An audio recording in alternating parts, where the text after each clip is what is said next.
цагаатай улс бас юу цагаатай олон ноёдуудын хэрэгт оролцсон учраас цагаатай улс бас мөхч сөнөгтөр тулах аюул нүүрлсэн. Тэгээд аюул нүүрлсэн энэ байдлыг нь хэн аварсан гэхлээр жижигхэн охин оргин аварж байгаа. Орхаат. Яг тэгвэл мань хүн мөнхийн талыг баримтлсан энэ тэмцэл дээр тийм ч учраас мөнх хаан ширээн сунгуудаа 9 мөнхийг юу яагаад хаан ширээнээс нь авчгаад тэгээд дараа нь цаазалсан тухай түр хэлжлээ. Тэгээд хар билгийг хаан ширээнд буцаагаад суулгах шийдвэр гаргасан. Яг тэгвэл аав нь өвөө нь хар билгийг суулгах гэж гэрээсэлсэн байхад энэ гэрээсийг зөрчсөн байна гэдэг. Тэгжсэн тэр хооронд нөгөө алгууч яг цаана нөгөө жоох хөвгт үлдчихэж байгаа юм чинь. Тэгэнгүүт маань банк гэдэг өөрөө хаан суучихгүй. Тэгэнгүүт нөгөө орхон хатан чинь хариг бүхтэй уулзаад ажиллаж явах бүтэн жуудайхан буцаа өрөөд ирсэн чинь хоёлаа сууч ёо гэдэг аваа суучиж байгаа. Энэгээр нь суучиж байгаа юм тийм. Тэгвэл суучгүй чи сонголтгүй шүү дээ чи үгээ алуулах юм уу? За. Алгуугийн хувьд бол орхон хатныг аваа суучихлаар нөгөө хатан биеэр төр залгамжлах ёс гэж байна шүү дээ. Мань хүн ч хууль ёсны хаан болчихж байгаа шүү дээ. Тийм ээ? Хатын тоглоом гэдэг чинь нэг иймэрхүү дахиад хаттын тоглоом гэдэг шиг л явуулах гэдэг. Тэгээ энэ тоглоод ш дахиад. Тэгээд алгүй хаан суучж байгаа. Тэр үед бол энэ Мавранахрын бол Махмуд Ялгачийн хүү Масуд бек захирж исэн үе таарч байгаа. Тэгээд энэ орхон хатан Масуд бек хоёр бол алгууг ятгсан байх гэж боддог.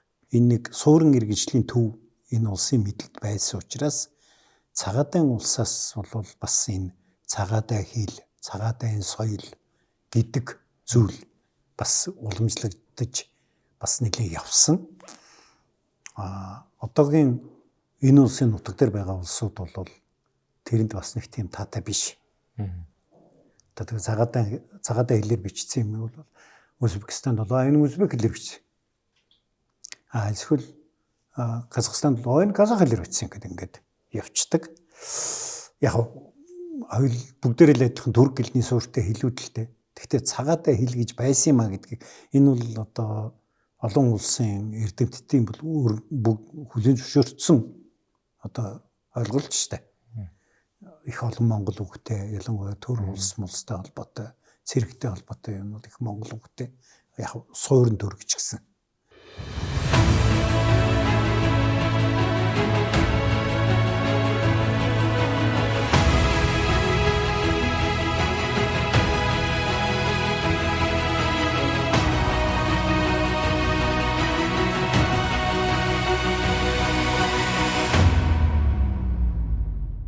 Сайн мэцэн сонсогчдоо Монголын гээгцэн түүх подкаст ээлж дугаар хэлж байна.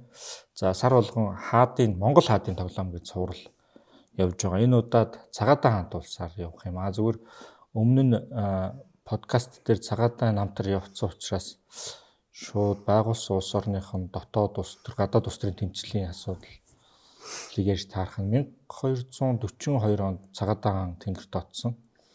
Тэгээд ер нь хоёлоо өмнөх намтраа ер нь дуусгасан гэсэн. Хаан ширээний тоглоом тэндээс л эхэлж байгаа юм л да. Эхлээд хаан ширээний тоглоом залгаад цагаатай улсын хаан ширээний тоглоом эхэлж байгаа. Яг тэгж нэхлээр 1241 оны 12 сард Өгөөд хаан насварсан. За Өгөөд хаан насварсан 41 оны 12 сар гэдэг чинь бол Хевчагийн дайны төгсгөлийн шат эхэлсэн. Баядар орд эзэн Бурундай ноён гуравчин Польшийн нутг руу сүнгнээд орцсон. За Өгөөдийн хүү Хадаан, Тулун хүү Бүжиг хоёр бол Трансильваны нутг руу орцсон. Батсүбэд хоёрын удирдсан цэрэг, Шибан гурвын удирдсан цэрэг бол Карпатын нуруунд ирсэн байсан үг. Тэгээд Өгөөдийн нас орсноор бол асуудал их хэн залгамжлах вэ гэдэг асуудал гарцаагүй үүсэн тийм ээ. Ер нь бол Рашидатын судрын чуулганд бичснээр бол Өгөөдөө бол Ширмүнийг хаан ширээ залгамжлах хүн юм а гэж гэрэлсэн гэж бичсэн байдгийг. Өөр их сурвалж төр байхгүй. Тэрний яг нэг үеийг залгамжилсан болохоор бас тэгээд энэ тэнд нэг бичүүлэхгүй байх сонирхол байсан байж магадгүй. Зүгээр бодоход бол өгөөдөө тэгж хэлж магадгүй. Гүйхтэй бол бас нэг тийм татаа харилцаатай байгаагүй тухай хоёул урдлын дугаарууд дээр ярьсан тий. Баттай модалцаад буцаад эрэхтэн загнаад юу хийжсэн гэдэг. Ер нь бол хараад байхад бол их хаан бол за ер нь ингээ удмын хооронд зөрчил гарлаа гэдгийг бол хайхтар харсан шиг байна. Тэгээд тэр нөгөө дайнд явсан хан хөвөд чинь ерөнхийдөө хоёр өгчөж байгаа шүү дээ. Бүрий цагаатай удмын бүрий гүйг аргасан илжигдээ ноёны хүү аргасан тэр гүйтэй нөхдүүд цэргээ аваад буцаж байгаа бол тулун хүү мөнх бүжиг за өгөөдийн хүү хадаан цагаатай хүү байдар тий за мэдээж сүчийнхэн ингээд цаашаа дайн үргэлжлээд явж өөрөлдвөл алтан ургийнхан одоо юун дээрээс ачнаар хоорондоо хагарсан нөхцөл байдал үүсснийг ерөнхийдөө өгөөдөө харсан учраас тэд нартэй одоо нөгөө фракцлаагүй гэрн ширмүнийг хаан ширээнд суулгая гэж гэрэлсэн байж магадгүй. Энэ бол гэхдээ таамаг шүү. Таны таамаг л юм шиг. Гэхдээ Рашид эдийн чинь ширмүнийг гэрэлсэн гэд тэгээд байгаа шүү дээ. Ширмүн гэдэг чинь нөгөө Соломон гэдэг хоёулаа тэр дугаар дээр иржсэн шүү дээ. За тэгээд асуудал хэнээс хамаарах болсон гэсэн цагаатайгаас хамаарах болчихж байгаа. Яг гэвэл алтан ургийн дотроос хамгийн ахмад нь цагаатай байгаа юм. Тэгээд цагаатайг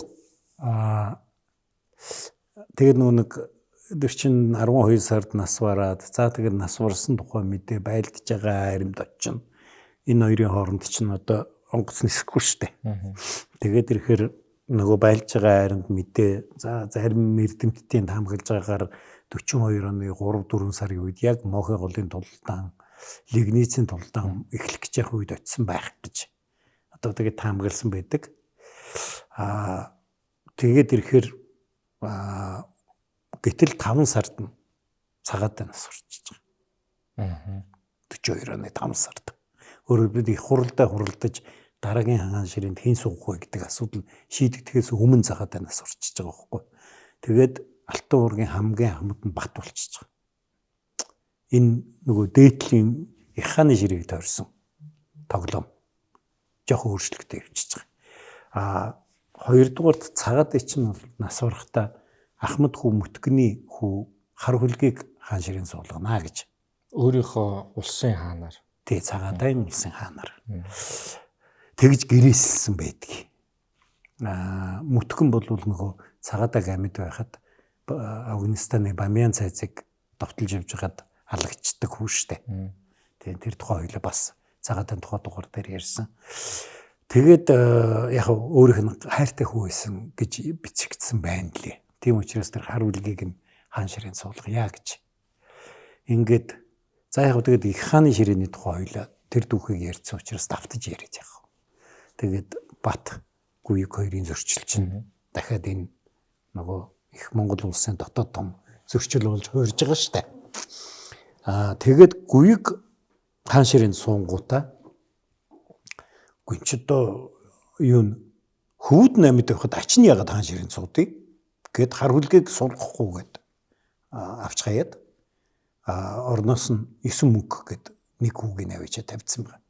Тэр судруудад бичсэн зүйлийг харахад бол тэрний хөвүүн дэх гол нь биш 9 мөнх нь гүйгийн архины найз байсан болтой юм бичигдсэн байгаа маа. Үеийн байж тарах нь тэр нь. Тий, одоо цагаатай хүүг гэхэр чи нэг ойролцоо үе юм болно шүү дээ. Гүйг чи хүүгүүдээ хүү юм чи тий. Тэгээд 9 мөнгөнд ер нь 9 мөнгөний тухай судруудад бичснээр бол найрлж хөрвөлхөөс өөр юм мэддэггүй. Хамаг хэргийг нь бол хатан матан бодно мэддэг. Ийм нөхөр байсан гэж бичсэн байгаа.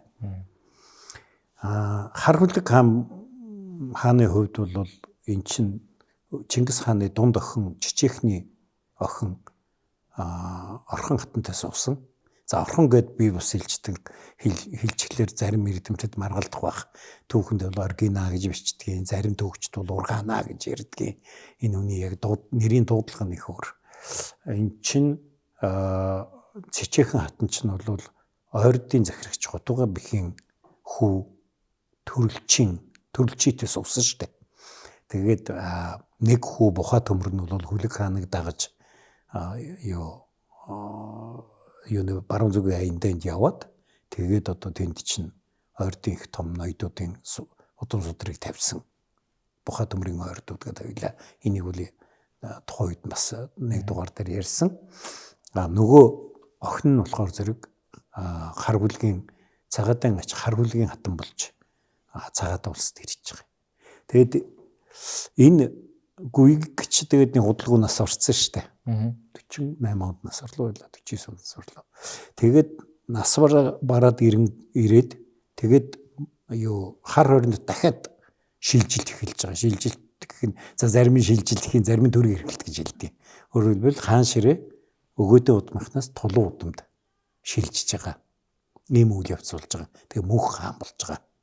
Энэ дээр бол их том зөрчлүүд бол явсан.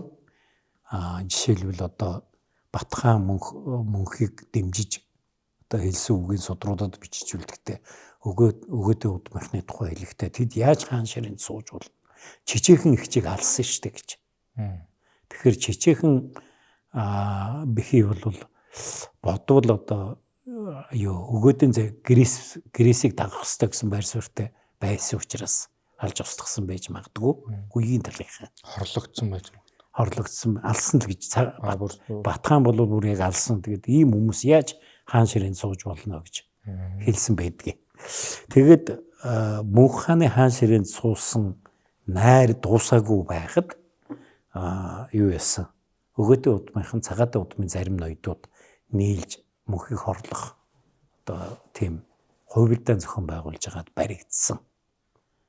Баригдаад тэгээд тэр 80 гаруй ноёдыг цаацлалтан тэр өгөөдөө удмын за цагаатан удмын зарим ноёдууд.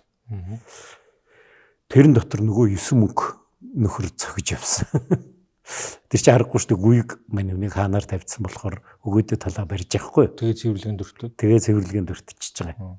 Ер нь өгөөдөө удмынхнаас хайдуу насан баг учраас өршөөгдөж үлдсэн. Бусдууд нь бол ер нь хятцсан шахуу юм болж байгаа юм л да. Төрийн эргэлт л шүү дээ. За тэгээ зарим нь шилжилт гэдэг зөөлж ярьдгүүд нь бол шилжилт гэж нэрлэдэг.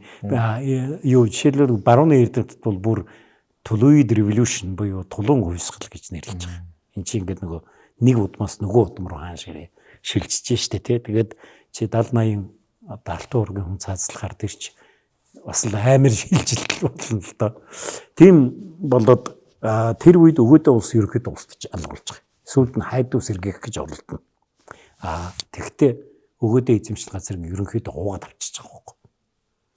Тэ? Цагаатан улс бас юу цагаатан олон ноёдуудын хэрэгт оролцсон учраас цагаатан улс бас мөхч сөнөгтөр тулах аюул нүүрлсэн. Тэгээд аюул нүүрлсэн энэ байдлыг нь хэн аварсан гэхлээр чичээхний охин оргин аварч байгаа. Орхаат.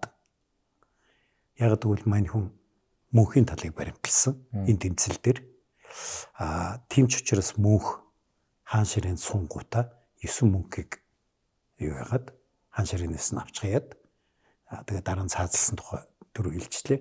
Тэгээд хар хүлгийг хаан ширээнд буцаагаад суулгах шийдвэр гаргасан. Яг тэгвэл аав нь өвөө нь хар хүлгийг суулгах гэж гэрээсэлсэн байхад энэ гэрээсийг зөрчсөн байна гэдэг.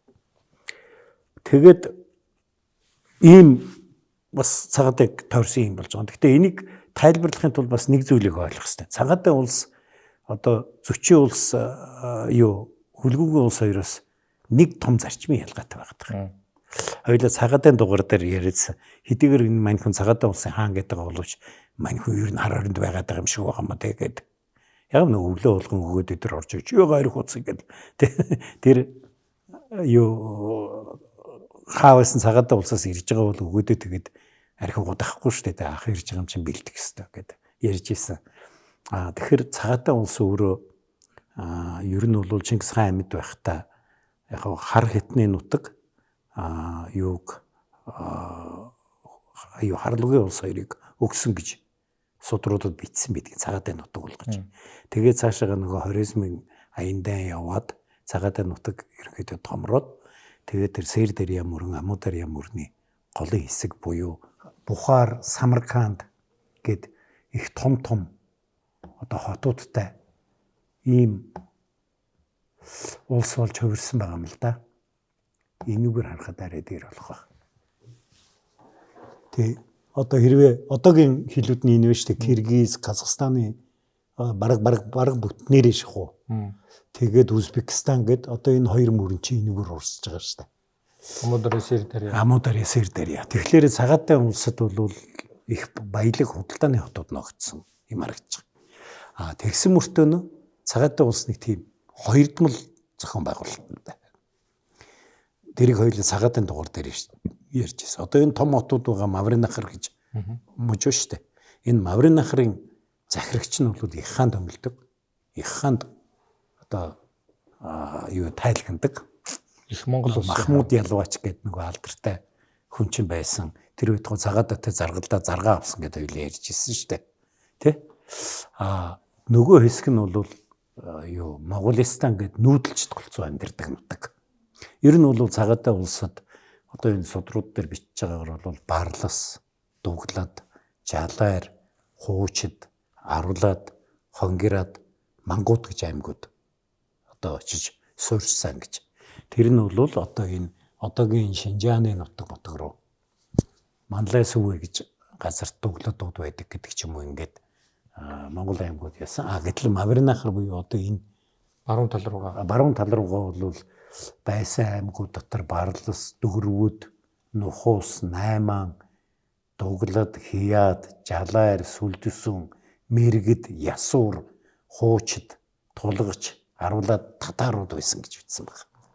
Ийм янз янзын овг аймгийнхны холимог тэр нутагт байжээ гэж. Энэ Барлас гэд байн дурддагдаад байгаа заа. Энд чинь ингээд цаашаага нөгөө давлын төмөр болоо. Тийм. Энд чинь нөгөө Барласын сохоос ицсэн түүний хүү Харчаар ноён хоёр Чингис хааныг дагаж ирвгээд нуус товчонд бичигдээд идэг штэ. Тэгээ тэр Харчаар ноён чинь цагаатаг дагаж энэ цагаатай нутг руу нүүж өтсөн юм хүн баг. Өмнөд Хятадын халуун ширэнгээс Унгарын их тал хүртэл өргөн уудам нутагт 20 их аяндан удирдах 65 шийдвэрлэх тулалдаанд ялалт байгуулж дэлхийн түүхэнд анх удаа тэв дамсан байлдааны ажиллагааг төлөвлөн амжилтанд хүргэсэн Сүбэдэ Баатрын байлдааны арга барил агаар газрын байлдаан нэртэй НАТОгийн байлдааны стратеги болон хэрэгжсэн түүхтэй. Энэ гайхамшигт жанжны тухай доктор Отгонбаярын төрөвсөн Сүбэдэ бүтээл хэвлэлтээс гарч уншигч таны гар дээр ирж байна. Домог болсон Монгол жанжныхаа гээгдсэн түүхийг сонирхон уншаарай. Таны сая хэлснээр Монгол овог аймагуд нэлийн их том нүүдэл миграц цагаат улс руу явсан харагдаж байна да. Үгүй энэ чинь тоон олон болохоос нэр нь олон болохоос биш тоон бас нэг тийм олон биш. Үнэхээр яалчгүй сүүлд нь болж байгаа үйл явдлыг харахад бол Барласууд, Дугладууд хоёр бол нэлээд олон доогор нүүж өтсөн бол таа. Яг гэвэл дараа нь цэргийн хүч нь тэднээсээс нэлээд бүрдээд байгаа. Жалайрууд бол нэлээд бас байсан. Одоо энэ Казахстаны жалайрууд бол энэ цагаатын жалайруудын удам гэж. Казахууд өрснө. Тэгэд дүгнээд байгаа гэдэг ч юм уу те. Мангуудууд энэ чинь сүүлд нь одоо хоёулаа хамгийн сүүлийн Бухарын эмэр бол Мангууд байсан гэдээ яриад байгаа шүү дээ. Тэгэхээр тэр чинь нөгөө олон доогор нүүж өтсөн учраас тэнд цэргийн хүч болоод тэр эмэр тавих хэмжээнд очичоод байгаа гэсэн үг байхгүй. Бусдууд нь одоо тэр яриад байгаа сүлдэс Мэргэд, Ясуур гэл ингээд энэ олон жижиг аймагуд бол цөөн тооны хүмүүс за яг ерөөдөө боосоод унж очисон ийм болтой харагдаад байгаа юм л да. Тэгэд энэ чинь өөрөө нөгөө төвөөс их хараат нөхцөл байдлыг бүрдүүлээд байгаа байхгүй. Яг гэвэл энэ хавчин чиний эдийн засгийн бааз шүү дээ. Нөгөөдөл нь бол нүүдэлчтэй байгаа хэсэг бол цэргийн хүч. Гэхдээ эдийн засгийн хувьд бол явахгүй шүү дээ. Эдийн засгийн бааз чи юу вэ? Нөгөө Бухар, нөгөө Самарканд энэ том худалдааны хотууд тэрүүгээр дайрж байгаа торгоны их зам тэндээс авч байгаа татвар мөнгө те. Тэгээд тэр эдийн засгийн бааз чинь удирдах байгаа хүний хар хорноос их хаан томлоод байгаа үстэй. Махмуд Ялваачийг нас оронгот нь хүү Масуд Бекгийн томлол. Тэгээд ирэхээр зэрэг нөгөө улс юу мэдээж тэдний авч байгаа татвар бол цагаатай хаанд очно штэ. Гэхдээ яг өдөрж байгаа хүн төвөөс их хаан байгаа учраас цагаатай улс жишээл Алтан орд Илхаант улс хоёрыг бодох юм бол төвд их хараад улс болчихж байгаа. Тийм учраас энэ төвд салхи үүсэнгүүд цагаатай улсад хүй салхиулж орж ирээд ингээ ерөөсө болж өгөхгүй дандаа энэ дээд тоглоомоос энэ улсын хаан ширээний тоглоом дандаа хамаарад эхэлж байгаа. Тэгээд одоо хоёулаа санах юм бол тэр хар хүлэг гэж хөөрхий их азгүй хүү нэг хаан ширээнд суух гэсэн чинь гүйг гэж нэг хөр архиныхаа найзыг тавиа хийсэн. Дараа нь мөнх хаан гарч ирээд дэр нөхөр нь хусч хаяад одоо энэ хар хүлгийг хаан ширээнд суулгах гэд тэгээд нөгөөдх нь цэргээ аваад цагаатай улс руу явж исэн чинь замдаа нас орсон. Тэгээд тэрний хүү Мубарак шах гэж байгаа. Энэ хар хүлэг бол айжамда мусульман шашинд орсон харагдаад байгаа байхгүй. Яг гэвэл Оргино хатны хүү Орхон хатны хүү Мубарак шах болчдөг юм жив юм тий. Тэгээд тэрийг хаан ширээнд суулгаа. Одоо гүн аав нас орцоод гүн хаан ширээнд суун гэдэг. Хар хүлэг исламын биш ээж нь юм шүү.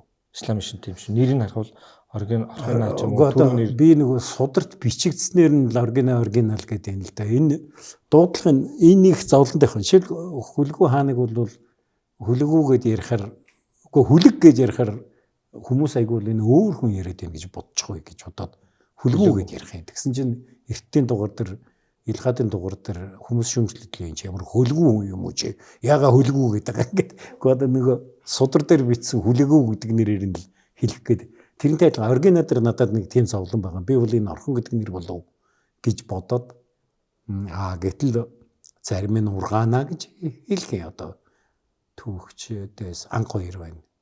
Тэг Ургаана гэж. Одоо би тийм брэнд байгаа шүү дээ. Шампунь гоо сайхны бүтээгдэхүүн. За мэдгүй тэгвэл тэр одоо юу гэдгийг магадгүй тэр ойрдын юуны аймгийн ноёны охин болохоор магадгүй тэр баруун дуудлагаараа Ургаана гэдэг нь их гоё нэр өгдөг гэж магадгүй. Би мэдэхгүй. Тэгэд яг тэрийг би ягаад дэлдэн хэлээ. Нөгөө хар хүлгэн тэгээд хоёр дахь удаа хаан ширээнд суух гэж явж байгаа замдаа нас урж байгаа. Тэгэхээр энэ хүүгийн хаан ширээнд суулгачихж байгаа. Энэ үеэс эхлээд Мубарак шах. Тэгвэл энэ үеэс эхлээд Оргино хатны үеийг хэлж байгаа байхгүй. Яг тэгвэл тэр жоохон хүчтэй. Жоохон хөвт учраас регентээр ээж нь сум. Ээж нь бол мөнх хааны дэмжлэгийг авцсан. Бараг тэр хатны буйнаар цагаатай улс үлдэж байгаа шүү дээ. Тий. Тэр төдрөнгөө өгөөдөө улсыг ингээд хэрчээд аваа ичсэн юм чинь цагаатай улсад тэр нэг жоохон бацсан нэг хаан суулгано, эс суулгано бас хэрчээд авч штэ. Тэгэхэд нөгөө ээж нь их хааны ордонд нөлөөтэй. Тэгэхээр зэрэг тэр чинь хөндөхгүй үлдчихэж байгаа байхгүй. Тэгээ 1259 онд нөгөө хэн маань нас урчиж байгаа. Мөнх хаан маань. Мөнх хаан нас ураад тэгэхэд шууд залгаад ариг бүх хөвлөө хоёрын тэмцэл эхэлсэн тийм ээ. Тэрийг бол санаж байгаа. Тэгээд тэр тэмцэл эхлэнгүүд хөвлөө хамгийн дөрөв авч хэрэгжүүлж байгаа арга хэмжээ бол Монголын нутагтаа авчиад эдийн засгийн санкц тавьчихж байгаа шүү дээ. Хөвлөө ч нөгөө Хятадын нутгаа захирж байгаа. Ариг бүх бол язгуурын Монгол нутагт байгаа. Тэгээ язгуурын Монгол нутаг бол Хятадаас ирж байгаа барууны хангамжаас хамааралтай. Тэгэнгүүт нөгөөд чинь санкц тавьчихсан чинь хар хорин гэлдэх чинь өдөрт хичнээн мянган дэрэг будаа арх гэдэг хоёлаа дугаар дээр нэг дугаар дээр бүр ингээд тоогоор нь ирсэн тий. Одоо тэрийг хаанаас авах гэдэг асуудал гарна шүү дээ. Тэрийг авахгүй бол тэр өлсөж байгаа улсууд чинь юу яасны чи ариг бүх хаан байдیں۔ Тий. Асуудал үүснэ. Тэгэнгүүт нь ариг бүх бодож хагаад тэр Мубарак шах гэдэг нэг жижиг хүүхэд байгаа шүү дээ. Тэр цагаатай улсууд. Цагаатай улс ч болохоор нөгөө энэ Маврын ахарт чинь тариа будаа тарьдаг. Бас тариа будаа авах боломжтой газар нутаг байгаа шүү дээ. Тэгэнгүүт мань хүн цагаатын ач хүү алхуу гэдэг нь бол байдрын хүү. Чи явж хаан бол тэр бацаан хэрэггүй. Нөхрөө авчи цагаатаа улс руу явуулчих. Тэгээ цагаатаа улс дээр алгуу давхад ирсэн төгсөн чинь Орхон хатан гүйгүй би ариг бүхтээ явж заргалдана. Чи яг л миний хүү ингээд хаан байж хахад энэ нөхөр хөрөөд ирд ингээд нөхөр хар хоринлоо явчихгүй. Тэгэхээр нөгөө тэн дээр Орхон хатан алдаа гаргаж байгаа. Яг тэгвэл мань хүнийг хар хорин руу явчихна. Тэр чинь ямар өнөөдрийн нислэгээр нисээд 7 хоногийн дараа эргээд ирэх асуудал биш шүү дээ. Хар хорин руу ч өчнөө явна шүү дээ. Буцаж ирэх дахиад өчнөө юм бол очиод бас ариг бүхийн тархийг угаах гэж бас хугацаа орно тийм ээ. Тэгжсэн тэр хооронд нөгөө алгууч явах цаана нөгөө жоох хөвгдүүлчихэж байгаа юм чинь. Тэгэнгүүт мань хүн банк гэдэг өөрөө хаан суучихгүй. Тэгэнгүүт нөгөө орхон хатан чинь ариг бүхтэй уулзаад ажиллаж явах бодомж удаахан буцаа өрөөд ирсэн чинь хоёлаа сууч ёо гэдээ аваа суучиж байгаа. Нөгөөдгөө суучиж байгаа юм. Нөгөөдгөө сууч үгүй чи сонголтгүй шүү дээ чи үгүй алуулах юм уу? За. Алгуугийн хувьд бол орхон хатныг аваа суучихлаар нөгөө хатан биеэр төр залгамжлах ёс гэж байна шүү дээ. Мань хүн ч хууль ёсны хаан болчихж байгаа шүү дээ. Тийм ээ? Хатын тоглоом гэдэг чинь нэг иймэрхүү дахиад хаттын тоглоом гэдэг шиг л явуулах гэдэг. Тэгээ энэ тоглоод ч дахиад. Тэгээ алгүй хаан суучж байгаа. Тэр үед бол энэ Мавранахрын бол Махмуд Ялгачийн хүү Масуд Бек захирж исэн үе таарч байгаа. Тэгээд энэ орхон хатан Масуд Бек хоёр бол алгүйг ятгсан байх гэж бодоод байгаа. Гээ чи одоо энэ ариг бөхөр яах гэдэг юм бэ? Тэ бүх 8 хаанаас ирж байна. Хятад нутгаас ирж байгаа шүү дээ. Тэ тэгээд хятадд байгаа хувлаатай мунталцаад 8 арилж байхгүй болно. Зоос мөнгө байхгүй болно. Ариг бүх чамаг яах юм? Эндээс баган тариал татварлаж авч юм шүү дээ. Тэгээ ариг бүхч нэрэж бас татврын бишгэлмжлээ томилж момлоод нөгөөдөл нь алхах хаан сунгууд алей хой гэдэг ингээд 48 тонн будаа гэл ингээд тэгээ алгуу бодож хагаад за ер нь эдний зүв биш шүү. Гингүүтээ ариг бүхийн татврын бишгэлмжлүүдийг цаасалж хаяад тэгээд евро ариг бүхэд будаа татвар өгөө байжгүй. Манайд бас шалтгаан вэ шүү дээ. Үгүй ер нь бодоод чинь жинхэнэ хаан нублээ юм шиг байна гэд. Тэгэл хилчихэд тэгэл дуусч байгаа юм чи. Тэгээд ариг бүх тэгэхээр зэрэг гайхалтай одоо нөгөө ариг бүх шуул нь хувлаатай байх хэрэгтэй тийм. Хаан ширийн төлөө. Тэгсэн манайд чинь зэрэглээд евро усчих. Цагаатаа улс руу усчих. Энэ одоо Рашид ад-Дины сударт ариг бүх цагаатаа нийслэл алмалыг хийж эзэлж байгаа. Тухайн энэ ариг бүх маань энэ байна. За. Тий. Тэр цаадуулан зүхтааж байгаа өстэй. Хотоос. Утаатай бүр энийг ариг бүх гэх бүр яг хажууд нь байсан яаж юм гэдэг юм. Өө энэ судар дээр нь бичсэн ариг бүх хаан ингээ орж байгаа маа. За. Тий. За ингээд ариг бүх ч яхаа зэрэглэж орж ирээд алмалыг эзэлчиж алгуу цаашаага зүхтаа явчиж тий. Тэгээд явчихсан гут тэр өвөл нь айгүй тийм хүүтэн өвөл болоод тэгээд ариг бүхийн адуу малыг өгсөн баг. За тэгээ явган зэрэг гэдэг чинь одоо Монгол хүн бол ягаад ч явган зэрэг байж чадахгүй үе юм чи. Тэгээд нөхөр заадаа энэ юу нь болохоо байлаа гэд. Тэгээд нэгдүгürt энэ цагаатын нутгийг орхиод нутаг буцаж байгаа. Хоёрдугаарт мань хүн хувлаад бууж өгөх сур замгүй болж байгаа байхгүй. Ятаас хангамж авахгүй. Цагаатаа улсаас ч хангамж авахгүй. Тэгэхээр хангамжгүй хүн чи яах юм те. Тэгээ мань хүн чинь бууж өгсөн. Хоёулын энийг ариг бүхийн дугаар дээр ярьцсан. За тэгээ ариг бүхийг юу янгот нас барангууд алгу нөх удаагүй 1265 онд ариг бүх чинь 64 онд бууж өглөө дээ. Тэгээ 65 онд нас орж байгаа. Энэ 1265 их Монголын төвөнд их сонин үйл явдлууд болж байгаа жил. Нэгдүгээр хувлын хаан болгоул нь их хуралдаа хийх гэжсэн. Тэгээд зүгээр энэ чинь юан улс зарлаагүй гоё штэ. Манайх өөрийгөө их Монголын хаан гэж байгаа юм. Тэгээ хуралдаа хийгээд нэгдүгээр цагаатаа улс дагаар орсон. Алгуу тэгээ өөрийг нь дагцсан. Ариг бүх 64 онд буугаад өгсөн. Тэ. Тэгээд Илхант улс бол юу ячсан.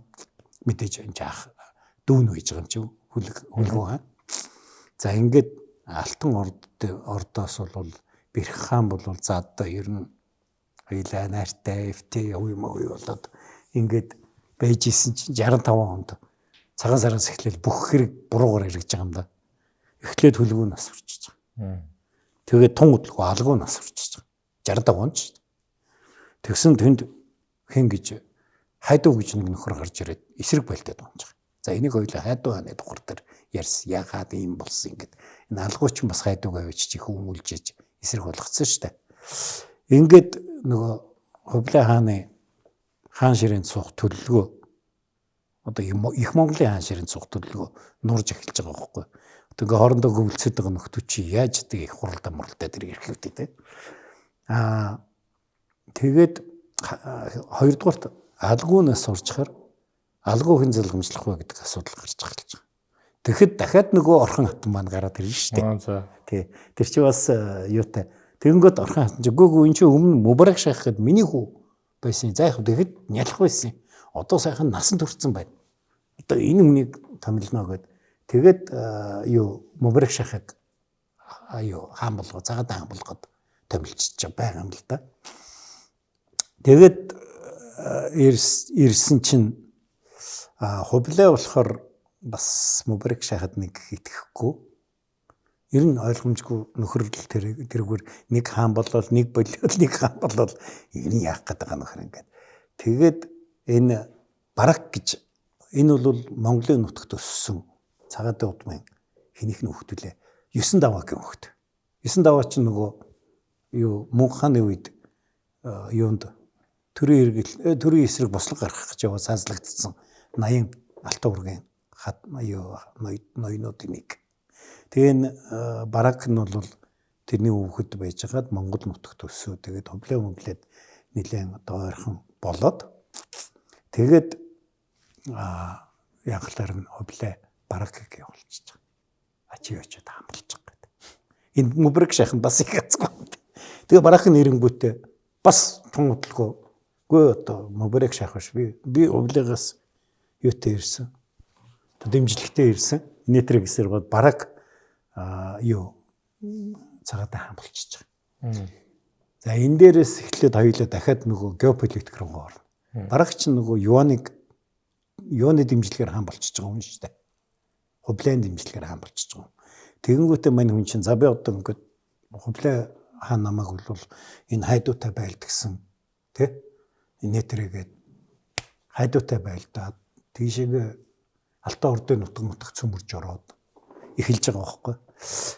Тэгэнгүүт Алтан ордын Мөнх төмөр хаан за энэ манай Бүүфэр ус байсан цагаатай улс чинь Юаны нөлөө болчлоо. Тэгэхээр хайдууг дэмжих хэрэгтэй. Хайдууч бол Хувлаа хаанд бол одоо өршөөлгүүдэн зарлчаад байгаа юм шүү дээ. Удам судраар нь устгасан нэтэр гэдгээр. Хайдууг дэмжих хэрэгтэй гэдэг. Тэгээд нөхөр хайдууд зэрэг өгөөд тэгээ хайдуу хаан ч үрж ирээд нөгөө Барак чинь Алтан ордын цэргийн тусламжтайгаар буцхаа ичиж байгаа байхгүй. Та түрүүний газрын зураг дээр гол нь тэр зураг дээр чинь Юан ба хойд Монгол гэдэг юу хуваагдал бол байхгүй нэ. Тэгэхдээ дахиад цагаат улсын хэрэгт Алтан орд орж эхэллээ шүү дээ одоо. Тэгээ Алтан орд бол тэгээ ер нь бол Алтан орд байнга л оролцож ирсэн. Тэр нөгөө архины найз 9 мөнхий чинь бол Алтан ордод авчиж заазалсан. Батхан заазалсан. Тийм бас юм. Тэгээд өгөөдийн улс гэдэг хайдуугийн улс маань энд би чамд хайдуугийн улсыг энэ хар цагаан карт болохоор бас үзэгчд маань тэгж амар ойлгох нь үгүй юу. Энэ тэр хайдуугийн улс гэдэг маань тэр Сааралдуу өнгөтэй. Сааралдуу өнгөтэй. Энэ бол баг цагаатын нутгийг баг бүтэн эзэгэнсэн шахуу үе байгаа юм. Тэгээд энэ хайдууч нь бол Баракыг буцагчод тэгээ Барак нь за одоо сүлчийн тулдаанд бэлднэ гэдэг. Ерөнхийдөө одоо өгсөн ч яах вэ гэд. Ингээ байжсэн чинь хайдуу хаан элчий болж байгаа. Чи эднэр хоёулаа Чингис хааны дуудмынхаа хоорондоо байлдаж яах вэ? Найрамдъя. Тэгтээ найрамдахтай зүгээр найрамдахгүй шүү дээ. Энэ шинжээ минжээний эсхийн булаагаад аав. Тэ за одоо яг бүр алуулцснаас яг нутгийнхаа заримыг өгөөд тэ тэгээд юу хийж болно. Тэр Моголстаны хэсгийг булааж авч байгаа нь бас зүгээргүй. Гол цэргийн хүчин шүү дээ. Тий. Тэгээд одоо хайдуу улс чи ийм том болоо өрчиж байгаа байхгүй. Тэгээд 1269 онд Талаас голын иргэд дээр хуралдаа хийгээд Алтан орд өгөөдөө удмынхан хайдуу цагаатын Барак энэ гурав нийлж хуралдаа хийгээд тэгээд бид нар Юанаас хараад биш. Одоо их Монгол улсаас хараад биш гэдгийг зарлж байгаа. Энийг чивтэр түрүүчийн дугаар дээр явуулсан загтлын хүртэл унссан штэ. Баруун зүгийн хаан хөвд хуралдаад одоо их хаан хятад нутагт суугаад хятад хүчгээр хичээд тэргээд та чи юу н хятад болж байна. Бид нар бол манай ёсонд тарахгүй учраас бид нар эндээ өөрийнхөө ёсоор амьдрнаа гэж. Энэ тийм бас нэг тийм игзэгтэй үе байгаа. Цагаат улс бүр устж алгуулж магадгүй. Ийм игзэгтэй үе байгаа. Тэгээд хаан ширээн сунгуудаа одоо ингээд нөгөө их Монгол улсаас тусгаардаг аль бисээр зарлангуудаа ерөнхийдөө 1269 оныг бол тусгаар болж байгаа үе гэж. Эний зарим одоо Казахстаны түүхчд бол манай Казахстаны тусгаар тогтол энэ үеэс эхэлж байгаа гэж ярих санаатай байдаг. Өөрөөр Алтан ордын улс нөгөө их улсаас тусгаардаг 69 оны талаасын хуралдаагаас одоо зарласан юм а гэж. Яг болсон үйл явдлыг харах юм бол зүгчийнхэн тулуунхнаас хараад бус болж байгаа хэрэг байхгүй. Тэгэд Казах Монголын асуудал байхгүй. Казахд 400 жилийн дараа үүсэн шүү дээ. За ингээд ийм байдал үүсээ. Тэгээд нөхдүүд хэлж байгаа. Бие биенийхээ эсрэг дайрахгүй шүү. Одоо ингээд гуруулаа сууж байгаад найрамдлаа шүү дээ. Мөнх төмөр хаан биеэрээ очиагүй. Бэрх очсон шиг санагдаж байна. Биш ээ. Хэн очлаа. За Алтан ордоос бол төлөөний хүн үзсэн. Тэгээд за одоо бие биенийхээ эсрэг дайрахгүй шүү. Тэгээд бараг асууж байгаа. Тэгвэл би хаашаа явах.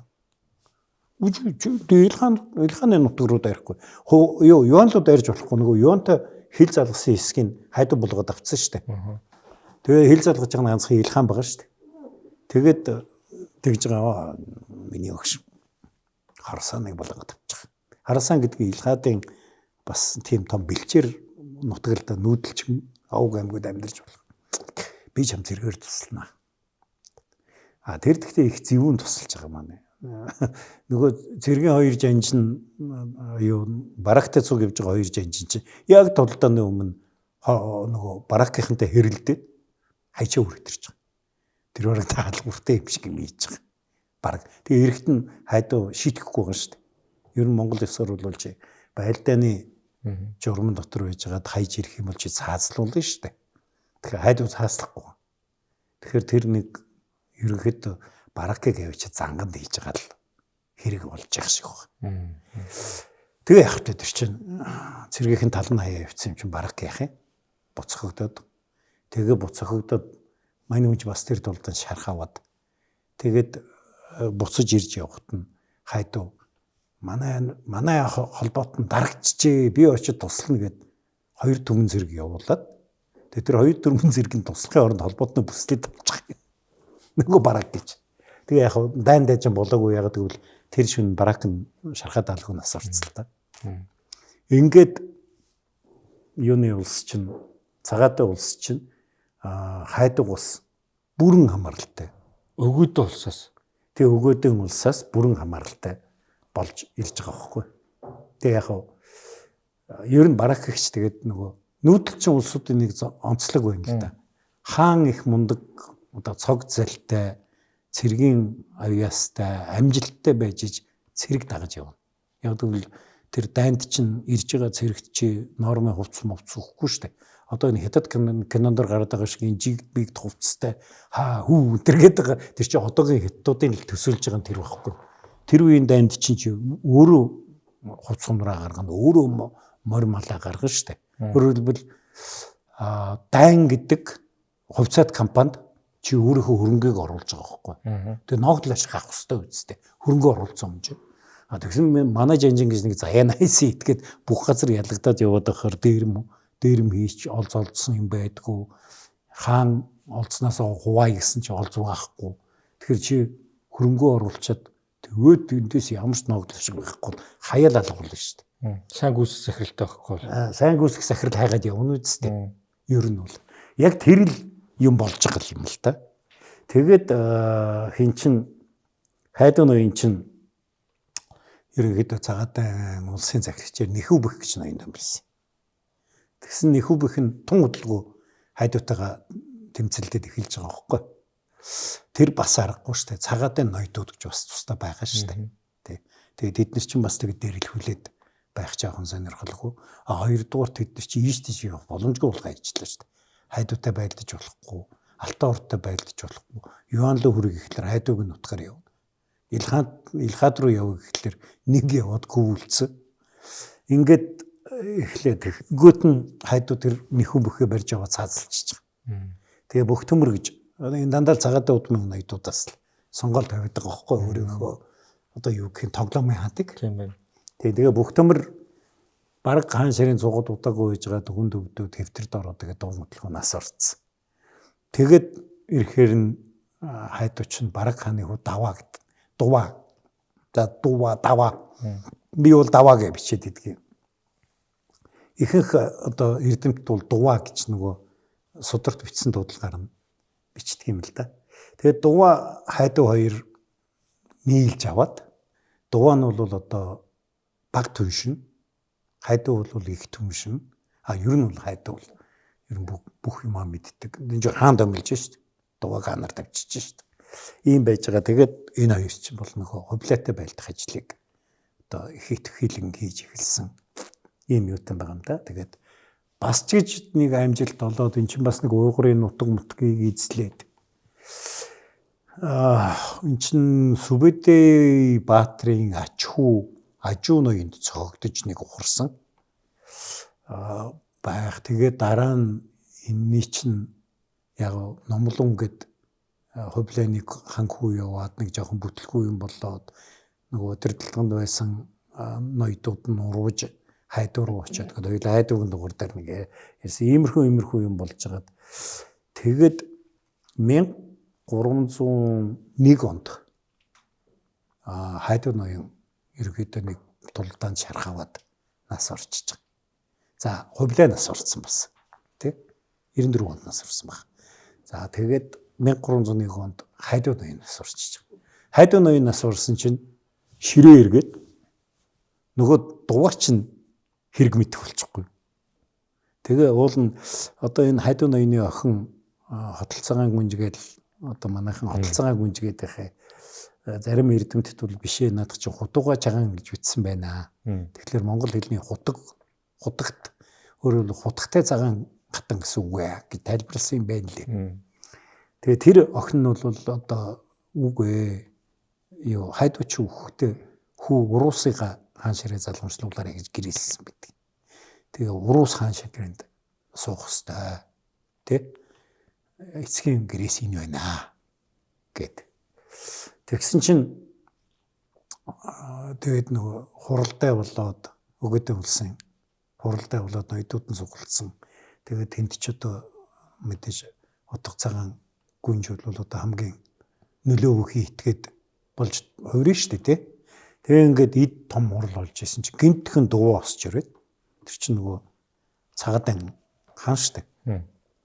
Нөгөө утга цагаан гүнж чинь чи эм хүний ажил эрүүл утас хоёр байдгийг. Төрөө ирэх чи юу хийж яваа ингээд нөгөөдгөө чинь зад загнаад хуралдаагаас хөөж гаргаад тэгэнгүүтээ чабрыг хаан томлоод суулгачихж байгаа. Өөрөөр хэлбэл нөгөө дагуул улсын хаан чинь дээд улсын хааныг томлоо хийж байгаа байхгүй. Ийм нэг юм болсон. Гэхдээ чабрыг томилдог нь бас 2-3 утгатай байгаа юм. Нэгдүгээр чабрыг зөвхөн тэр судар бичигт бичснээр бол дувааг хайдуу хаанаар томилоход чабрын зөвлөгөөгөөр томилсон гэдэг. Тэр нь үгүй ер нь энэ дувааг хаанаар тавьчихъя л да гэж аавдаа хэлээд тэгээд нөгөөдг нь тавьчихсан. Тэгээд нөгөөх нь бас нэг хариу барьж байгаа маягийн юм шиг байна. Хоёрдугаар чабар бол ер нь тийм авиас чадлаар гавихгүй итгээд байсан учраас дугад тэр нь ашигтай байсан гэж бас тайлбарлаж байгаа хүмүүс байна. Тэр чинь авиас чадвараар гайхалтай амтан биш байсан учраас аав нь тэр урус гэдэг хүүгээ хаан ширээн суулгана гэж гэрээслээд нас орсон. Урус чабар гэдэг ч одоо Монгол ш түрэг үгнүүд үү? Үгүй яг одоо нөгөө энэ үеийн түүхий чинь бичжүүлдээсэн дандаа энэ хавийн одоо түрэг хэлтэн энэ улсуудын судар дээр бичсэн болохоор тэдний дуудлагаар чабар мэдгүй монголоор савар гэдэг хүн байсан байж магадгүй. Жишээлбэл тий. Тэдний чабар гэд бичсэн болохоор бид нар чабар гэж дуудгаас өөр замгүй л болчиход байна л да. Урус гэдэг бол одоо монголчуудын дунд их өргөн тохиолддог нэрж талтай ордонд урус гэж хаан байсан. Энд бас урус гэдэг хоёулаа Монголын улс товчоог эргээд санах юм бол энэ нөгөө баруун зүгийн овг аймагуудыг зүч сүбэдэ хоёр дагуулж явхад бол оруулж байгаа омгуудын дотор бидний анхаарах ёстой хэдэн овг аймгийн нэр гарч ирж байгаа шүү дээ. Энэ үед Бурят гэдэг аймаг гарч ирж байгаа. Одоо баруун зүгт явж байхад. Тэрнийх нь сүүлдээ Монголын хойд хэсэгт амьдарж байгаа нийт Монгол аймагуудыг Бурят гэд нэрлэдэг болчихсон. Энэ үедээ бол энэ баруун одоо өмнөд Сибирийн нутагт байгаа нэг анчин аймаг байгаад байгаа шүү. Тэр нэрийн сүүлдээ тийшээ дарчиж байгаа. Хоёрдугаар Тубас гэдэг аймгийг эзэлсэн гэж бичсэн. Дагуулсан гэж бичсэн байна. Тэр нь Тува юм байна гэж хараад байгаа. Сүүлд нь тэнд очиж урeenханууд холилдоод тэгээ одоо тэр Тубасчууд чинь Сүбэдэ Баатар бол бид нар бол Сүбэдэ Баатарын хойчийг залгамжлагчид гэдэг ийм болоод байгаа тийм учиртай. Тэгээ тэрэн дотор Урусууд гэж аймаг байдаг. Бас Урус гэж. Урусууд гэдэг нь яг та Оросууд гэсэн үг шүү дээ. Гэхдээ Орос биш л дээ. Орос ч хаав байсан тэр Петербург хавцаа Новгородын тэнд улсад.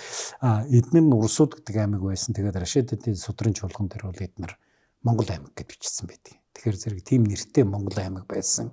Тэгэхээр тийм нэр өгөх одоо бас боломж байсан гэсэн үг л дээ. Хоёулаа нөгөө цагаатайгаас хальчлаа. Цагаатаа улсыг одоо таны хэлээд байгаа хаад уч нь ер нь бүгд тоглоомын хаад болчихсон. Ер нь хууль ёсоор тавигдсан нэг чаналга алга шүү дээ. Тэгээ ер нь бол эхлээд нөгөө их улсаас хамааралтай байсан шүү дээ. Тэгээд тэр их улсад нэг нөхөр найтахаар цагаатаа улсад бүгдээрээ ханаа дүрэд орондоо ороод өвчих шахаад байсан. Дараа найдагаас хамааралтай болчихж байгаа шүү дээ. Тэгжсэн нь дуугийн үед буцаж иргээд бас нөлөө үзүүлж эхэлж байна те. Буцаж иргээд хайдуугийн улс чинь цагаатаа хараат болчихж байгаа байхгүй. Энэ дугаа их янз итгээтэй. Тэгэнгүүтээ мань хүн чинь шууд нөгөө хинтээ хонзонгоо юантай хонзонгоо болчихж байгаа шүү дээ. Хувлаанаас орсон.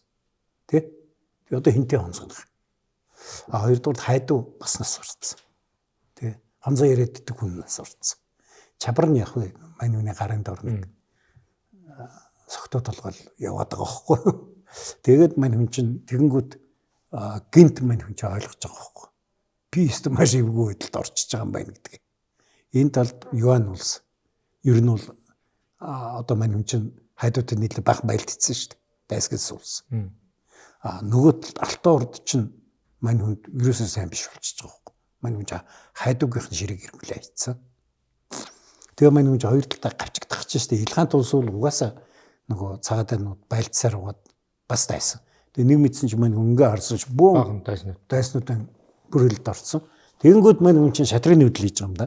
Хоёул хаан ширээний тоглоом хийж байгаа юм чинь. Тийм юм яри л дээ. Шатрын нүүдэл хийгээд Төмөр хаанд, Үлзий Төмөр хаанд загталвчиж байгаа. Бид нарт одоо тэр аав ээжийн хэрүүл яах вэ? Хоёулаа очроо олъё би таныхаа даган шүү дээ гэдэг юм. Тэгээ Төмөр хааны үед нэг юуны Монголын одоо их Монгол улсын эв нэгдэл сэргсэн гэж яг ёс төдий л дөө одоо жинкнэрээ сэргсэн байхгүй. Тэгээд энэ бол Европын судар дээр их Монгол улсын юм болцсон маа гэд. Эн чинь Төмөр Алтан урдад тогтох хаан суудсан.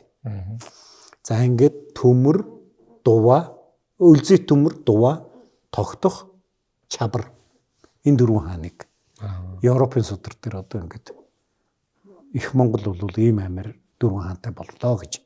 Тэгээд тэр Үлзий хааны загтал чинь яваад байгаа шүү дээ Илхадаас.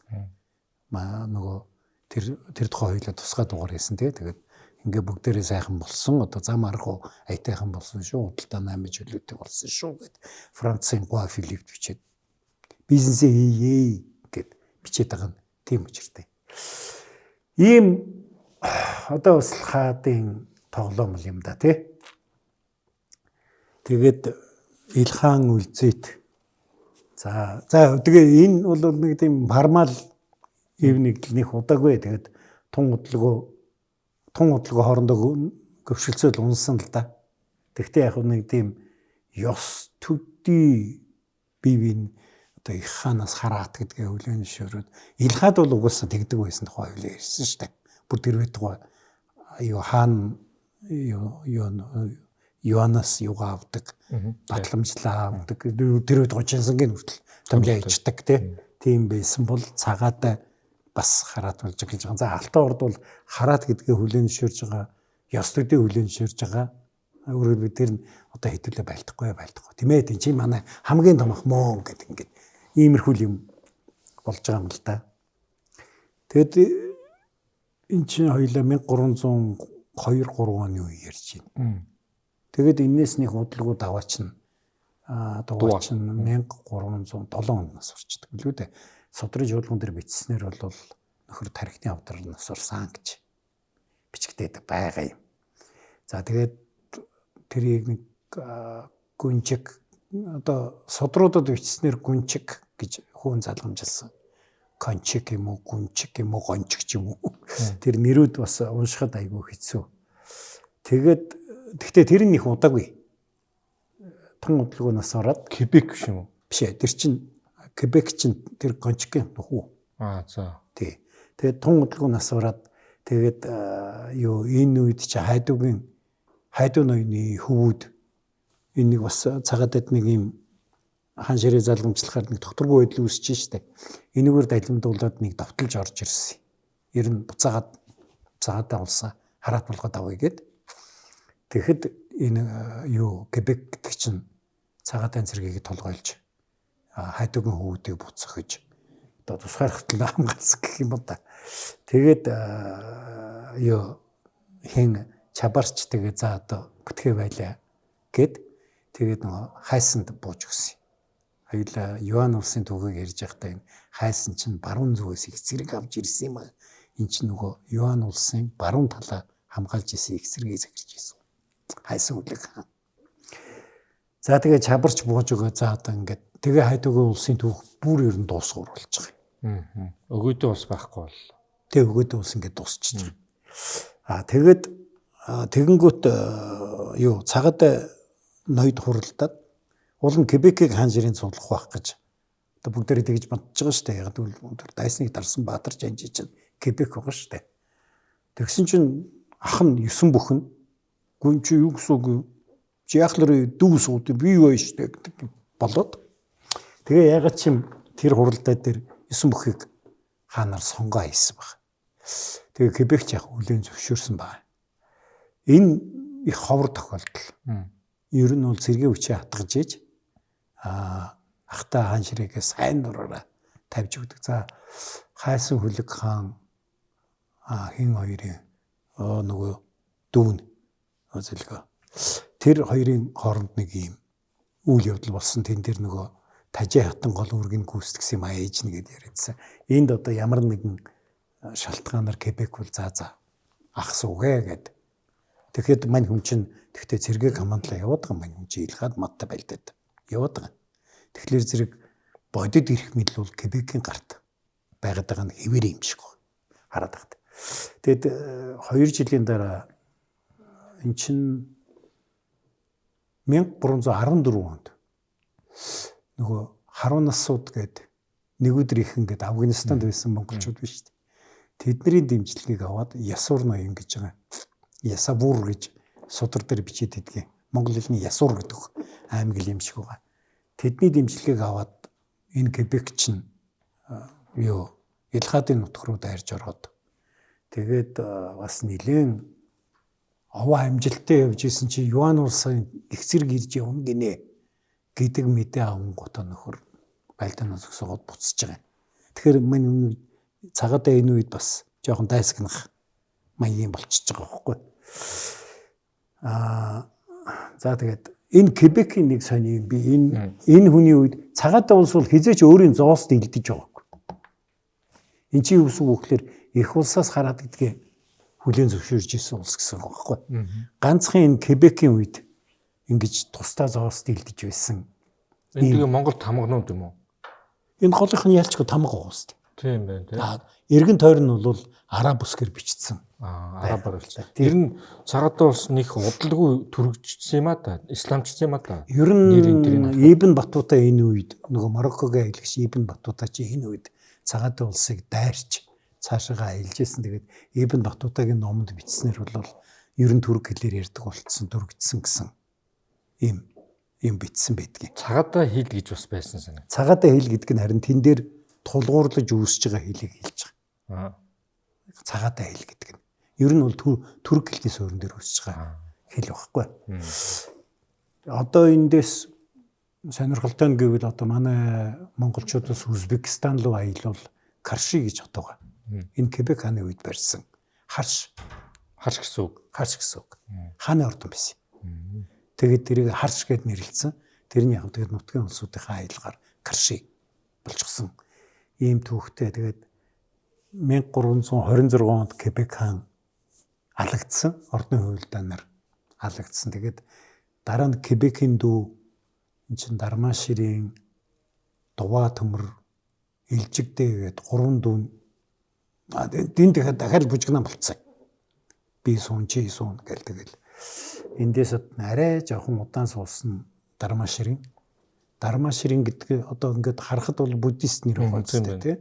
Буддист нэр байгаа мөртөө энэ хааны үед чи өстө аймаар исламын шашин шүтдэг болоод энэ Дармаширийн чинь бүр хүчээр ингээд ороогүй байгаа ноёдуудыг хүчээр исламын шашинд оруулдаг. Ийм хүн байсан. Хоёрдугаар энэ чинь нөгөө энэ Моголистан Мавренахар гэдэг хоёр хэсгээс бүрддэг байсан гэсэн чинь Мавренахарт бол газар тариалан одоо тарих барих тэрмийг хөхүүлэн дэмжиж яг тэр чи бас зөв штэ эдийн засгийн суурь тэ тэрийгэ бэхжүүлэх бодлого ингээд яваад байсан чинь ерөнхийдөө ноёдууд нь дургуйцаад энэ хурж ерөөсөн Монгол ёс уламжлалаас холдож байна. Нөгөө морзор унж байлдан энд явах оронд газар мазар хаглаа тариа мэрэ тариад исламын шашин шүтээд энэ ерөөсө биш байна гэд нөхрийг 1334 онд хаан ширхэгнээс нь усчээд тэгээд томд руу алдсан л та. Өмнөд хятадын халуун ширэнгээс Унгарын их тал хүртэл өргөн уудам нутагт 20 их аяндан удирдах 65 шийдвэрлэх тулалдаанд ялалт байгуулж дэлхийн түүхэнд анх удаа тэв дамсан байлдааны ажиллагааг төлөвлөн амжилтанд хүргэсэн Сүбэдэ Баатрийн байлдааны арга барил агаар газрын байлдаан нэртэй НАТОгийн байлдааны стратеги болон хэрэгжсэн түүхтэй. Энэ гайхамшигт жанжны тухай доктор Отгонбаярын төрөвсөн Сүбэдэ бүтээл хэвлэлтээс гарч уншигч таны гар дээр ирж байна. Домог болсон Монгол жанжныхаа гээгдсэн түүхийг сонирхон уншаарай. Дармаширийн Кебекийн хооронд дахиад хаадууд байгаа биш үү? Тэнд нэг юм зай болчих яа. Дармаширийн Кебекийн хооронд нөгөө Кебекийн дүүнэр тийм Дуваа төмөр Илжигдээ эднэр удаагүй. Тийм юм уу. Тий эднэр нөгөө хаан ширээнийхээ төлөө тэмцэлдэж явсаар гоод ерөнхийдөө нэг Дармаширийн чинь 34 онд биш ээ. Тийм 34 онд Дармаширийг алж байгаа шүү дээ. Кебек энэ Илжигдээ Дуваа төмөр хоёр бол зүгээр дунд нь түр гараад тэр дороо ясаргуу Дармаширийн чинь хаан ширээн цуцсан. Үгүй таньс ахта Кебек судлаа өгсөн шүү дээ. Тэ 9 бүхэдөө. Тэгээ ах нь. Ах нь нас орсон. За тэгээд дахиад буцаад Кебек хаан. Кебек буцаад хаан болоод Кебекийг ордны хувилдаанаар 1326 онд алсан гэсэн шүү дээ. Тэгээд алангуут нь 3 дүүн байгаа шүү дээ. Нөгөө Дуваа төмөр Кебекийн дүүнэр. За хэн тэд нар нас тэгэл ойрхон зайтай. Ойрхон зайтай яваа Дармаширийн жоохон удсан л байхгүй. Тэгээд Дармаширийн нэг тийм жоохон мусульман жахмайгийн исламын шашин шүтэх тэгэл газар тариадан хөгжүүлэх хот суурин газруудаа дэмжих бодлого явуулаад эхлэнгүүт зэргийн хүч чинь Моголистан дугаарт нүүдэлч нөгөөдөл энэ ч үе биш боллоо гэд тэгээд дараа нь Дармаширийн чинь 34 онд одоо юу яатсан байхгүй. Ер нь бол энээс хойш бол ерөнхийдөө улс хоёр огцож байгаа. Моголистан гэж тусдаа гараад за тэнд бол доглодууд болцсон хоёрход нааталтаа Мавренахар гэж тусдаа гараад энд барласууд ноёргож эхэлж байгаа. Тэгээд дараа нь энэ нөгөө барласын таргай ноёны хүү доглон төмөр чинь гарч эхэлнэ 1360 он гэдэг. Тэгээд төмрийн улс бий болоод цагаатай улс ерөнхийдөө сүнэж алга болж байгаа юм тэрэлтэй. Төмөрчин баг гарч иртлээ Монголстантай байлдана. Энэ хин төглөг төмөр гэж Монголстаны хаан. Эн чин хэнийг Дармаширны дараа нэг хатан нь баг хатан нь одоо их хатан таалагдаагүй хөөгдөд тэгээд явхдаа одоо жоохон хөлгөнд явсан гэсэн домогтой. Тэр нэг хааны удмын хүн сүлдээ байхгүй болчихгүй. Хаан ширийн төлөөд имцэл явсаар гоод. Тэгэнгүүт дуглаадын нэг том ноён. Гэхдээ энэ нэг жирэмсэн явсан да. Тэрний хүүхэд байх хэрэгтэй гэдэг ингээ айсаар яваад төглөг төмөр хааны чинь айлын мал малчих төлөө олж аваад тэгээд нөгөөтгий чавж Хүүхдээ. ер нь домог нь ер нь адилхан тий. Галчва энэ нэг хүн олдог чи ер нь бас эртний төвхтэй л юм. Эртний төвхтэй тэгтээ. Тэгээд тэр төглөг төмөрийг чинь Монголстаны хаанаар тавьчихж байгаа байхгүй. Тэгээд дуглаадууд их хүчтэй болж байгаагийн шинж. Дуглаадууд. Гэхдээ дуглаад хүн хаан болж болохгүй шүү дээ. Заавал нөгөө цагаатын удмын хүн хайгаад хаан болгож тавиад байгаа. Энэ үеэс эхлээд дараа нь хоёулаа нэг дугаараар энэ Монголстаны төвийг тусад нь ярих хэрэгтэй болох баг. Төмрийн хаан хүртэл үү? Төмөр хаан хүртэл. Яг төмрийг хаан байхад бол Монголстан чинь эзлэгдээд төмрийн улсын бүрэлдэхүүнд орчиж байгаа шүү дээ. Тэгээ төмрийн улс задрангууд Монголстан чинь тусдаа улс болоод гарчиж байгаа шүү дээ. Монголстан гэдэг нь Монгол гэдэг үгийг персээр л Монгол гэдэг шүү дээ тий. Одоо шин Турк Монголын нутаг гэсэн үг байхгүй. Туркч ч одоо Монголстан гэж хэлдэг шүү дээ. Монголыг тэгээд бид нэр энэ хэсгийг бас гээчээд байгаа юм. Яг гэвэл эн чинь одоогийн Шинжаан Минжааны нутаг шүү дээ. Тэгээ яаж яваад энэ маань Шинжаанч болчихж байгаа тий. Тэгээд тэнд одоо Күчийн улс центргээ бас улсууд байсан. Хэрвээ одоо тэр улсын одоо ингээд түүхийг үзэх юм бол айгүй сонио. Монгол маягийн сүмтэй мусульманы сүмч байж байгаа шиг. Мусульманы архитектур одоо Монгол төвдийн архитектур хоёр ингээ холилдсон юм байж байгаа шиг. За энэ бол яг тусдаа түүх юм да тий. Тэгэхээр бүр зүүн гараас ч тусдаа түүх болоод байна. Тийм завсрын үеийн бас нэг юм ус болчиход байна. Тий, тусдаа. Тэр байтугай тэгж ярих юм бол Алтан ургийн бас сүүлчийн хаан нь энэ Күчийн хаадууд шүү. Цагаатын удам. Цагаатын удмын хаадууд. Гэхдээ одоо бүгдээрээ л Ахмед, Мухаммед хажаа мажаа олцгоцсон л доо. Бүгдээрээ одоо исламын шашинд ороод тийм болцгооцсон. Гэхдээ хамгийн сүүлд Манжийн хаан хүлээн зөвшөөрсөн мэдгийг. Энэ бол Алтан ургийн хаан юм байна гэж. Энд тэр гэж хүлээн зөвшөөрсөн байдаг. Тэгэхээр зэрэг бас нэлээд удаан явсан цагаатай хаадууд бол. Монголстаныг төглөг төмөр захирсан юг Мавринахрыг чи хэд хэд дугагдаад тэгээд ингээд нэлээд задарсан. Тэгээд хоорондоо нэлээд бас жоохон байлдаантай тэгж явж байгаа. Тэгээд төглөг төмөр чинь нэг орж ирж эзлээд тэгээд явхдаа хүүгээ Илиас хажаа гэдэг хүүгээ Мавринахрын захирагчаар тавьж явцсан. Доглон төмөр чинь Илиас хажаагийн цэрэг төвчин зүтгэж ийсэн хүн штэ. Тэ? Тэгээд нөгөө болохгүй болохоор нөгөө Илиас хажаа нь болохоор хад үзээд амин хорлон ер нь устгах гэдэг юм явангуут нь мань хүн чинь одоо Казган хааны ач Хусейн гэж нөхөртөө очиж нийлээд тэгээд төмөрсийн хоёр чинь нэг хэсэг цуг явж энэ Монголын айрамтай байлдсан. Тэгж яагаад Хусейн усчээ төмөрнө. Тэгтээ хаан болоогүй л дээ. Төмөр чи эмир хаан хэм блэ? Суйргат юм шүү лөө. Бас цагаатын удмын нэг тоглоомын хаантай.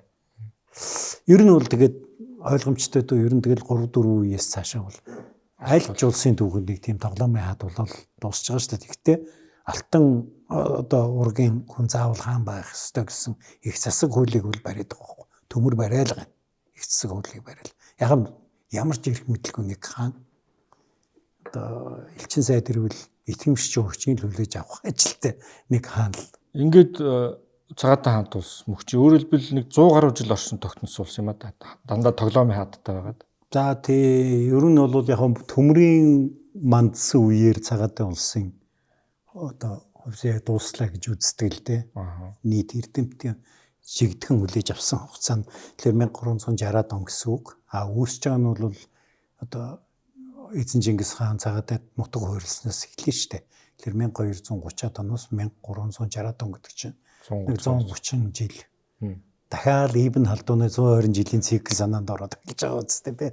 За тэгтээ ер нь бол тийм тэгтээ бас нэг юм хэлэх хэрэгтэй. Цагаатайн улс бол энэ нэг суурин иргэжлийн төв энэ улсын мэдлэлд байсан учраас цагаатайн улсаас бол бас энэ цагаатай хил, цагаатай соёл гэдэг зүйл бас уламжлагдаж бас нэлээд явсан. Одоогийн энэ улсын нутаг дээр байгаа улсууд бол тэрэнд бас нэг тийм таатай биш. Одоо цагаатай хэлээр бичсэн юм бол Узбекистанд бол энэ узбек хэлээр бичсэн. Эсвэл Казахстанд бол энэ казах хэлээр бичсэн ингээд явцдаг. Яг хоёул бүгдээрээ л адилхан түрк хэлний суурьтай хэлүүд л дээ. Гэхдээ цагаатай хэл гэж байсан юм а гэдгийг энэ бол одоо олон улсын эрдэмтдийн хүлээн зөвшөөрсөн одоо ойлголт шүү дээ. Их олон монгол үгтэй, ялангуяа төр улс мулстай холбоотой, цэрэгтэй холбоотой юмнууд их монгол үгтэй. Яг суурин төр гэж гисэн. Тэгтээ ингээд цагаатай одоо шилбэл Алтай урдын хэл гэж байхгүй тий, зөч хэл гэж байхгүй. Эсвэл юан хэл гэж байхгүй. Илхан хэл гэж байхгүй. Тэгэхээр цагаатай хэл гэж гараад байгаад ингээд явсан байхгүй. Тэгэхээр яг цагаатай болсон бол дараа нь доголон төмрийн одоо эзэнт гүрний гол хүч болно л доо цагаатай нар. Тэгээд цагаатай нар гэд бас нэг бүр үндэстэн хэсэг нэрлэгдэж явж байгаа. Ер нь бол.